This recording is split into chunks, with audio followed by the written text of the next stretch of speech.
అయితే ఈరోజు ఒక్కసారి ఆలోచన చేస్తే ఎంత బాధాకరమైనటువంటి విషయం అంటే నాకు నవ్వాలనో ఏడవాలనో తెలియనటువంటి దుస్థితి. 6 కేసులు నా మీద సోషల్ మీడియాలో పెట్టారు.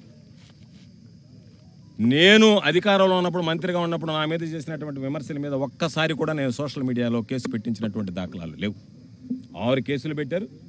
ఆ తర్వాత మరలా ఈరోజు హైకోర్టు మంజూరు చేసినటువంటి ఈ కేసు పెట్టారు. దాని మీద 7 పీటీ వారెంట్లు వేశారు. 7 పీటీ వారెంట్లు ఎంత నవ్వు వచ్చాయంటే ఎప్పుడో ఎన్నికల కమిషన్ టైంలో జరిగినటువంటి లిక్కర్ కేసు. ఆ రోజు మా ప్రభుత్వం అధికారంలో లేదు. ఆ కేసు రిజిస్టర్ అయింది. కూటమి ప్రభుత్వం అధికారంలోకి వచ్చింది. ఆ రోజు కూటమి ప్రభుత్వంలో పనిచేసేటువంటి అధికారులే దాని మీద విచారణ జరిపి ఛార్జ్షీట్ ఫైల్ చేయడం జరిగింది. 1 సంవత్సరం తర్వాత మరలా ఛార్జ్షీట్ రీఓపెన్ చేయాలి, ఎంక్వైరీ చేయాలని చెప్పి ఓపెన్ చేసి ఎవరో ఒక వ్యక్తి, ఎంత హాస్యాస్పదం అంటే, నేను ఎన్నికల్లో వెళ్ళినప్పుడు ప్రచారంలో మీ అందరికీ లిక్కర్ పంచుతాను, ఓట్లు వేయండి అని చెప్పానంట. దాని మీద ఒక వ్యక్తి మమ్మల్ని ప్రశ్నించాడంట, సార్ ఓట్లు అడగడం ధర్మమా, లిక్కర్ ఇస్తామని. దాని మీద మేము దాడి చేసామంటే ఎక్కడ పత్రికల్లో మీడియాలో ఎక్కడ రాలే. అది దాని గురించి చెప్పి ఒక కేసు. అదే పందాలో పంటపాలెంలో జరిగినటువంటి దాంట్లో అదే విధంగా సేమ్ మ్యాటర్ మీద ఒక కేసు. ఆ తర్వాత ఎక్కడో కనుపూరు కెనాల్ మీద ఒక కేసు. సర్వేపల్లి రిజర్వాయర్ మీద కేసు ఏందో తెలుసా? సర్వేపల్లి రిజర్వాయర్లో ఉండేటువంటి మట్టిని బాంబులు పెట్టి పేల్చామని. ఎక్కడ వినలే. మ్యాజిస్ట్రేట్ రిమాండ్ రిజెక్ట్ చేశాడు దాంట్లో. అంటే బాంబులు పెట్టి పేల్చారా, బాంబులు పెట్టి పేల్చినట్టుగా మీ కంప్లైంట్లో ఎక్కడ లేనటువంటి కంప్లైంట్ ఇక్కడ ఎట్లా వచ్చిందని చెప్పి మాట్లాడాడు. కాబట్టి రకరకాలైనటువంటి కేసులు, విచిత్రమైనటువంటి కేసులు పెట్టడం జరిగింది. ఏది ఏమైనా మా నాయకుడు వైఎస్ జగన్మోహన్ రెడ్డి గారు, ఆయన పాపం మేము కానీ మాకు సంబంధించినటువంటి నాయకులు, కార్యకర్తలు, కుటుంబ సభ్యులు లాంటి ఈ జిల్లా ప్రజలు కష్టకాలంలో ఉన్నప్పుడు, ఆందోళనలో ఉన్నప్పుడు ఆయన కనీసం నెల్లూరుకు రావడానికి కూడా నియమ నిబంధనలు పెట్టి నియంత్రించేటువంటి పరిస్థితి వచ్చినప్పుడు వాటన్నిటిని లెక్క చేయకుండా, లక్ష్య పెట్టకుండా, ఎన్ని రకాలైనటువంటి అవమానాలు వచ్చినా, ఎన్ని రకాలైనటువంటి ఇబ్బందులు వచ్చినా సరే వాటన్నిటిని అధిగమించి నా అనుకున్నటువంటి వాడికి నేను అండగా నిలవాలనేటువంటి లక్ష్యంతో ఈరోజు నెల్లూరుకు రావడం. నాతో పాటు ఎన్నడూ జరగలేదు ఒక మాజీ మంత్రి ఇంటి మీద దాడి. ఇది దౌర్భాగ్యకరమైనటువంటి విషయం. అన్ని విషయాలు కూడా రాబోయే రోజుల్లో మాట్లాడదాం. ప్రసన్న ఇంటి మీద దాడి చేసి మరలా ఆయన మీదనే కేసు పెట్టి ఆయనకి సంబంధించినటువంటి వ్యక్తులు కూడా ఈరోజు జైలు పాలు చేయడం జరిగింది. కాబట్టి ఇవన్నీ వింత పోకడలు, విపరీతమైనటువంటి ఆలోచనలతో వచ్చేటువంటివి. కాబట్టి మరలా చెప్తున్నాం, ఈ జైళ్ళు, ఈ కేసులు, ఈ అరెస్టులు ఇవి ఏవి కూడా మా లక్ష్య సాధనలో మేము అనుకున్నటువంటి దారిలో వెళ్ళేటువంటి దాంట్లో ఎక్కడా మాకు అడ్డంకులు కావు. తాత్కాలికంగా ఈరోజు ఒక 90 రోజులు 86 రోజులు జైల్లో ఉన్నామంటే 2 విషయాలు. ఈ ప్రభుత్వం అనుసరిస్తున్నటువంటి ప్రజా వ్యతిరేక విధానాలు, చంద్రబాబు నాయుడు చేసినటువంటి మోసాలు, చంద్రబాబు నాయుడు చేస్తున్నటువంటి కుట్రలు, వీటి మీద ప్రజల్లోకి తీసుకువెళ్ళడానికి మాకు తాత్కాలికంగా వాయిదా వేసుకోవడం జరిగింది. ఎందుకంటే అందుబాటులో లేవు కాబట్టి. సోమిరెడ్డి కొడుకు సర్వేపల్లి నియోజకవర్గంలో దోపిడీకి అడ్డుకట్ట లేకుండా పోయింది. కాబట్టి వీటన్నిటి మీద కూడా భవిష్యత్తులో విచారణ జరుగుతుంది. ఎవరెవరు ఏమేం తప్పులు చేశారో బయటపడతాయి. ప్రజలకు సంబంధించినటువంటిది ఎవరు తిన్నా సరే కక్కించాల్సిందే.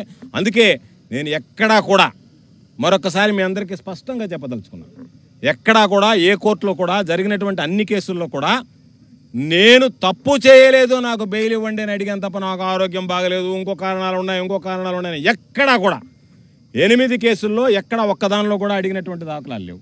కాబట్టి వీటన్నిటిని దృష్టిలో పెట్టుకుని తప్పనిసరిగా రాబోయేటువంటి రోజుల్లో వైఎస్ఆర్ కాంగ్రెస్ పార్టీ బలోపేతం కోసం, ప్రభుత్వం అనుసరిస్తున్నటువంటి ప్రజా వ్యతిరేక విధానాలని ఎండగట్టడం కోసం, ఏదైతే గతంలో కూటమి ప్రభుత్వం మీద ఏదైతే విమర్శలు చేశామో, వాస్తవాల గురించి మాట్లాడామో, ప్రజలకు జరుగుతున్నటువంటి అన్యాయాల గురించి మాట్లాడామో వాటిని కొనసాగిస్తాం. మా పంతా కొనసాగుతుంది. సర్వేపల్లి నియోజకవర్గ దోపిడీ మీద అడ్డుకట్ట వేసేటువంటి ప్రయత్నం చేస్తాం.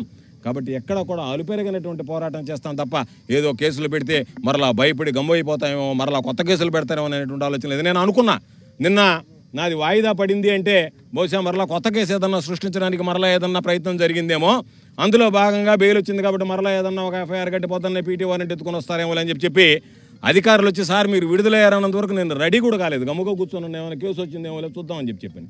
అధికారులు చెప్పారు సార్ మీకు టైం అయింది, రిలీజ్ అయ్యే టైం అయిందన్న తర్వాత బయలుదేరి వచ్చాను. కాబట్టి వాటికి ఏం భయపడేటువంటి పరిస్థితి ఉండదు. మానసికంగా సిద్ధంగా ఉన్నాను, ఆరోగ్యంగా ఉన్నాను, ధైర్యంగా పోరాడతాను తప్ప ఎక్కడ కూడా మరొకటి చేసేటువంటి వెనకడిగేసేటువంటి ఉండదు.